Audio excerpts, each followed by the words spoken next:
చేసి ఉదయకాల సంబంధు దేవుని యొక్క వాక్య భాగాన్ని మనం చూస్తూ వచ్చినట్లయితే, పరిశుద్ధ గ్రంథంలో యొక్క భాగాన్ని మనం గమనించినట్లయితే, చెరపట్టబడిన యూదుల్లో దానియేలు నిన్నే గాని నీవు పుట్టించిన శాసనమే లక్ష్య పెట్టక అనుదినము ముమ్మారు ప్రార్థన చేయించు వచ్చున్నాడని, శాసనాలను లక్ష్య పెట్టకుండా దానియేలు రోజుకి ముమ్మారు ప్రార్థన చేస్తూ వచ్చేవాడు. దేవుని బిడ్డలారా, ఈ ఉదయకాల సంబంధం మనం ఆలోచిస్తే రాజుని లక్ష్య పెట్టలేదు, రాజు శాసనాలను కూడా లక్ష్య పెట్టలేదు. ఈరోజు లోకంలో వేటిని మనం లక్ష్య పెట్టకూడదు. ప్రార్థనా జీవితం కొనసాగించేటప్పుడు, ప్రార్థనా జీవితాన్ని కొనసాగించడానికి లోకంలో ఎన్నో రకాలైనవి మనల్ని అడ్డుకుంటా ఉంటాయి. ఎన్నో రకాల ఆటంకాలు అపవాది కలగజేస్తుంది. దుష్టుని యొక్క పని అదే, పన్నాగం అదే. దుష్టుని పన్నాగం ఏంటంటే, మన జీవితంలో అనేక రకమైన అడ్డంకులు, అడ్డుబండలు కలగజేసి ప్రార్థనా జీవితాన్ని చెరపాలని, ప్రార్థనా జీవితాన్ని పాడు చేయాలని.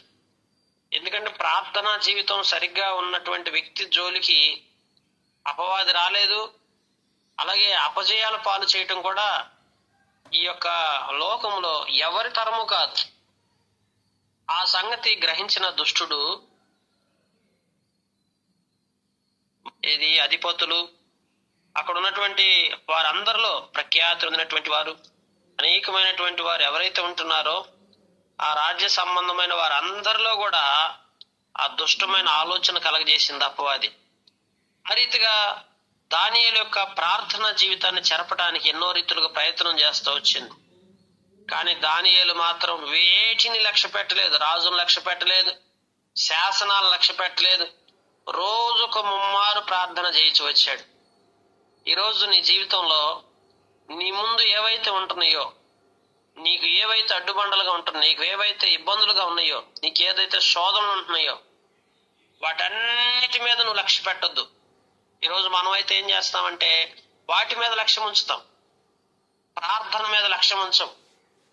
ప్రార్థన మీద లక్ష్యం ఉంచకుండా వాటి మీద లక్ష్యం ఉంచి అనేక మార్లు అపజయాల పాలైపోతా ఉంటాం, ఓటమి పాలైపోతాం. దుష్టుని చేతిలో మనం ఓటమి పాలైపోయి సిగ్గు అవమానమును కలిగి జీవించేవారు ఉంటాం. చూడండి, అందుకనే లక్ష్యం చాలా ముఖ్యమైనది. దానియేలు ప్రార్థన మీద లక్ష్యం ఉంచాడు, ఇంకా వేటిని గురించి ఆలోచించలేదు. మీరు గమనిస్తే మరి ఎలీషా గెహాజీని గురించి కూడా చూసినప్పుడు, ఎలీషా దేవుని సన్నిధిలో మోకరించి ప్రార్థించేటప్పుడు వెలిచూపును బట్టి బయట సైన్యాన్ని, మోహరించిన సైన్యాన్ని ఎలీషా చూడలేదు, గెహాజీ చూశాడు. ఏమైంది? గెహాజీ జీవితం పతనం అయిపోవటానికి కారణం అదే, ముఖ్య కారణం.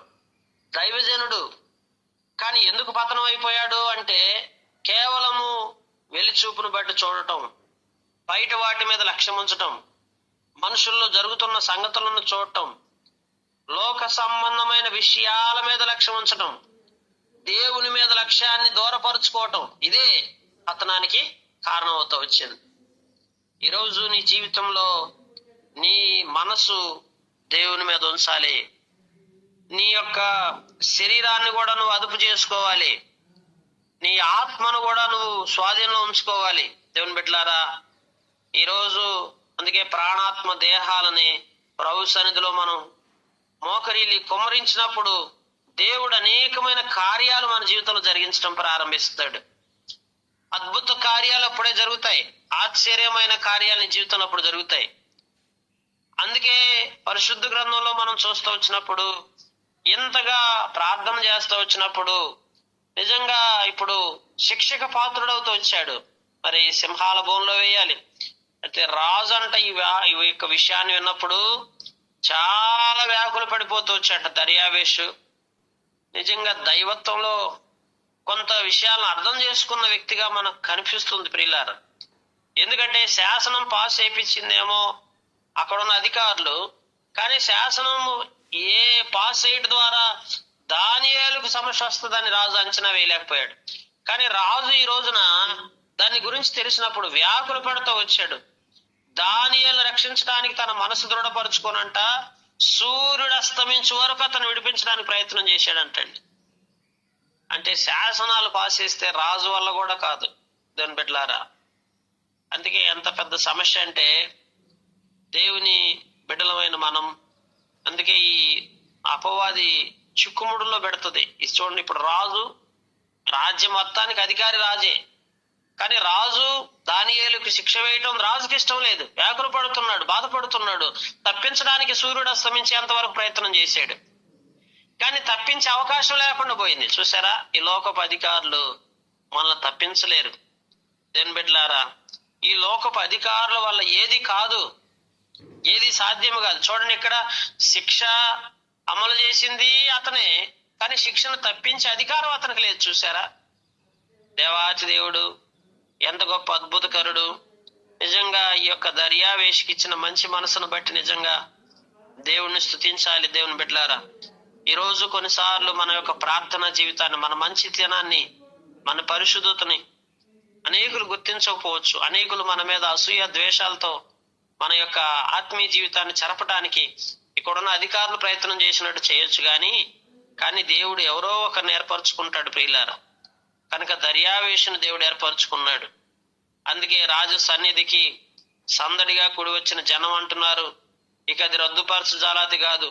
మాదీయులు, పారసీకులు అందరూ కూడా మరి నీ విధి అని తప్పదని చెప్పినప్పుడు రాజు ఆజ్ఞించి బౌండ్రౌతులు తీసుకెళ్లి దానియేలుని పట్టుకుని సింహాల గుహలో పడద్రోస్తూ వచ్చారు. పడద్రోయిగా రాజు, నీవు అనుదినము తప్పక సేవించిన దేవుడే నిన్ను రక్షిస్తాడని చెప్పి దానియేలుతో చెప్పి ఆ గుహలో వేస్తూ వచ్చారు. అయితే నిజంగా ఆ విషయాన్ని గ్రహించగలుగుతూ వచ్చాడు దర్యావేషు. నిజంగా తన జీవితంలో ఆ రాయి తీసుకొని ఆ గుహ ద్వారమును వేసి దాన్ని మూసివేశారు. అయితే దానియేలు ఒక తీర్మానం, రాజు యొక్క తీర్మానం ఏంటంటే, ఆ మారునేమో అని రాజు ముద్రను, అతని అధికారుల ముద్రను దాన్ని తీసి ముద్రించిరి.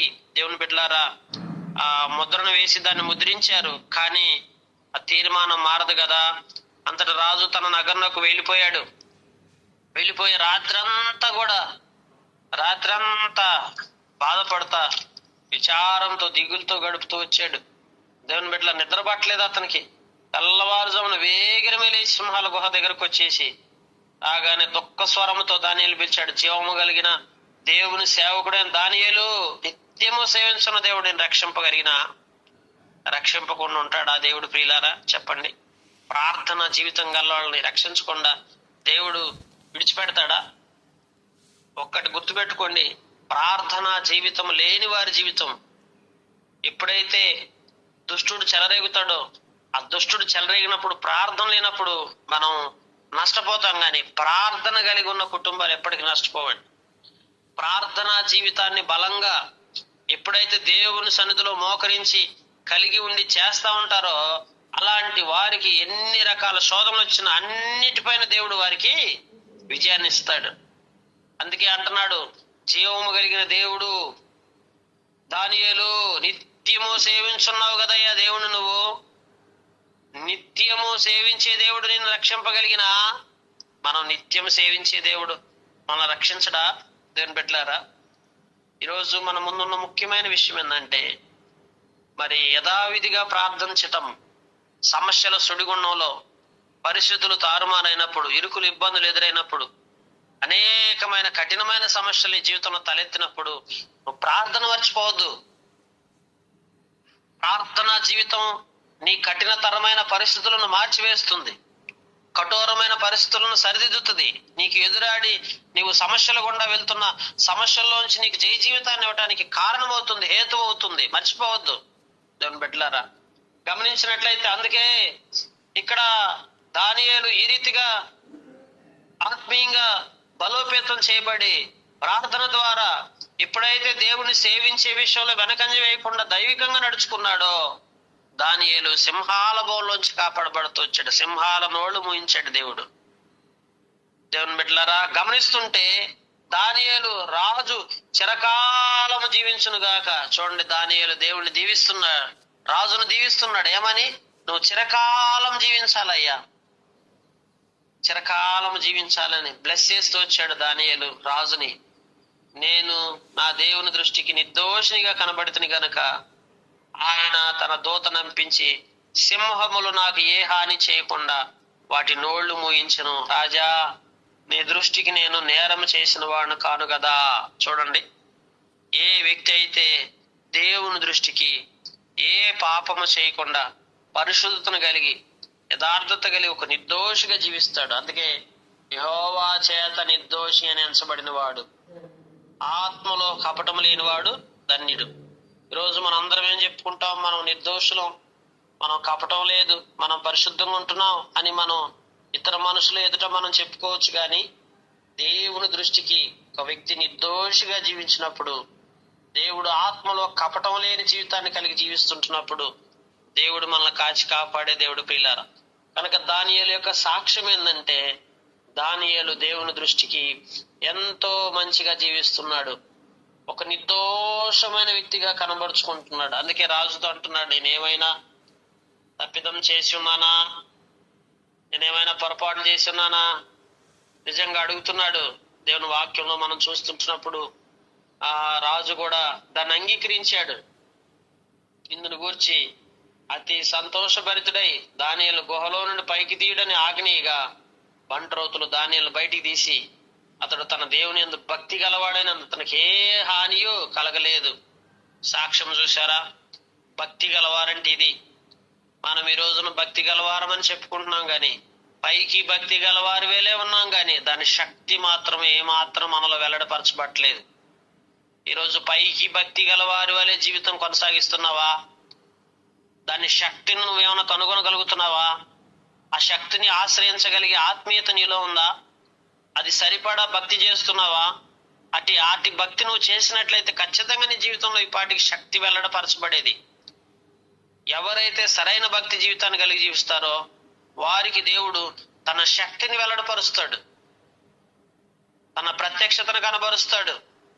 ఇప్పుడు దానియేలుకి తన ప్రత్యక్షతను కనబరిచాడు, ఒక దేవదూతను పంపించాడు, కాపాడాడు. సర్వలోకానికి అర్థమైపోయింది దానియేలు దేవుడు రక్షించాడని. సింహాల బోన్లో వేసిన వ్యక్తి ఎలా బయటకు వస్తాడు? అది సాధ్యమయ్యే విషయమేనా? దేవుడు మాత్రమే రక్షించగలడు. అలాంటి కఠోరమైనటువంటి శోధనలు నీ జీవితంలో తలెత్తినప్పుడు దేవుడు మాత్రమే రక్షిస్తాడు, దేవుడు మాత్రమే కాపాడుకుంటూ వస్తాడు. ఉదయకాల సంబంధు దేవుని ఎదుట మనం సరైన భక్తి జీవితాన్ని కలిగి జీవించాలి. ఆ శక్తిని మనం అనుభవించాలి. భూమి మీద, కుటుంబంలో, బిడ్డల పక్షాన, నీ వ్యక్తిగత జీవితంలో, సంఘ జీవితంలో, సామాజిక జీవితంలో ఆ శక్తిని నువ్వు కనబరచగలగాలి దేవుని బిడ్డలారా. అందుకే దేవుని సన్నిధి, ప్రభువా, దేవుని సన్నిధిని మోకరించి ప్రభుని అడుగుదాం, ప్రభువా మా జీవితంలో ఆ శక్తి కలిగిన భక్తి చేయటం మాకు నేర్పించండి అయ్యా, మమ్మల్ని బలపరచండి అయ్యా దేవుణ్ణి అడుగుదాం, విశ్వాసంతో ప్రార్థిస్తా వద్దాం. అందుకే తోడుకొని వచ్చిన సింహాల గుహలో పడద్రోశారు. ఎవరిని పడద్రోశారు? దానియేలు నింద మోపిన మనుషులందరినీ తీసుకొని వచ్చారు. వారిని, వారి కుమారులు, వారి భార్యలు, మొత్తం వారి కుటుంబాలతో సహా వారి గుహ అడుగునకు రాకమునిపే, గుహ అడుగు కూడా వెళ్ళలేదు వాళ్ళు. గుహ పైన ఉండగానే, అంటే ఆ గుహలోకి వేయటం ఆలస్యం అంతే. వేసిన మరుక్షణమే సింహం ఒక్కొక్కటి నోట్లో వేసుకొని తినేసినాయి అందరు. ఎముకలను సహా పగలగొరికి పొడి చేసి పడేసినాయి. అంటే ఎంత ఆకలితో ఉన్నాయో చూడండి. ఎముకలను కూడా వదిలిపెట్టలేదు. అట్లాంటిది అదే దానియేలు విషయంలో. కనీసం దగ్గరకు వచ్చి మరి దానియేలును బాధ పెట్టింది కూడా లేదు సింహాలు. అంత శక్తి వెల్లడపరచబడతా వచ్చింది. లోకములో నుంచి మనకు ఎదురయ్యే దుష్టుడు చూడండి ఎలా పతనం అయిపోయాడో. ఎవరైతే నిందలు వేశారో, ఎవరైతే ఇబ్బంది పెట్టారో అట్లాంటి వారు ఏ విధంగా నశించిపోయారో చూడండి. కనుక నీ మీద శత్రువులుగా లేచేవాళ్ళు, నీ మీద నిందలు మోపేవాళ్ళు, నిన్ను ఇబ్బందులు పెట్టేవాళ్ళు, నిన్ను శోధనకు గురి చేసేవాళ్ళు, వాళ్ళందరిని గురించి నువ్వు ఆలోచించమాకు అవసరం లేదు. ఎవరేం చేసినా ఇబ్బంది లేదు. నువ్వు దేవుని దృష్టికి ఎట్లుంటున్నావు అది ఒక్కడు చూసుకో చాలు. ఆయన దృష్టికి నువ్వు ఖచ్చితంగా నడుచుకునేంత వరకు ఎంతమంది ఎన్ని రకాలుగా నీ గురించి ఎన్ని రకాల ఇబ్బందులు పెట్టినా, ఎన్ని నిందలేసినా, ఎన్ని మాటలు కల్పించినా, ఎన్ని రకాలుగా నీ మీద పోరాటాలు చేసినా ఏవి నేను ఎంత మాత్రం నీకేం హాని చేయలేవు. బైబిల్ రాసి ఉంది, ఏది నీకు ఎంత మాత్రము హాని చేయదని రాయబడతా వచ్చింది. దేవుడు నీకు తోడుగా ఉంటాడు. దేవుడు నిన్ను బలపరచడం ప్రారంభిస్తాడు. దేవుడు నిన్ను దీవిస్తాడు. ఏది చేసినా దేవుడు చేయాలి ప్రియులారా. మనుషులు ఏం చేయగలరు? ఏ మనిషి మనల్ని ఏమి ఉద్ధరించలేడు. ఏ మనిషి మనల్ని అధపాతాళానికి తొక్కలేడు. లోకంలో అయితే ఎన్నో కుయుక్తులు మోసాలతో, దేవుని బిడ్డలారా, మనుషులైతే ఎన్నో రకాల కుయుక్తులు మోసాలతో ఎదుటివారి పతనాన్ని కోరుకునే వాళ్ళు ఎంతో మంది లోకంలో ఉంటారు. కానీ మన దేవుడు మనుషులు మన పతనాన్ని కోరుకున్నా, మనుషులు మనల్ని ఆయా రీతులుగా బాధకు గురి చేసిన, శోధించిన, ఇబ్బందులు పెట్టిన, నిందలేసిన, మరణానికి అప్పగించాలని పథకాలు వేసిన, ఎన్ని రకాల మోసపూరితమైన కుయుక్తితో నడిపించిన, ఇప్పుడు దానియేలు విషయంలో చూడండి, దానియేలు ఏ పొరపాటు చేయలేదు, కానీ దానియేలు మీద ఎంత కుయుక్తి పన్నారో చూడండి. చనిపోవాలనుకున్నారు, చంపేద్దాం అనుకున్నారు, అతన్ని బ్రతికుండకుండా చేయాలనుకున్నారు. అట్లాంటిది ఎవరైతే దానియేలును చంపుదాం అనుకున్నారో వారే నాశనానికి దేవుడు అప్పగించేశాడు. వారే చనిపోతూ వచ్చారు. కారణం ఏంటి? దానియేలు దేవుని ఎదుట సరైన భక్తి జీవితాన్ని కలిగి జీవించాడు. ఏ పొరపాటు చేయలేదు. దేవుని దృష్టికి నిర్దోషిగా బ్రతుకుతున్నాడు. మంచి ప్రార్థనా జీవితాన్ని కలిగి ఉన్నాడు. ఇది దానియేలును కాపాడుతూ వచ్చింది.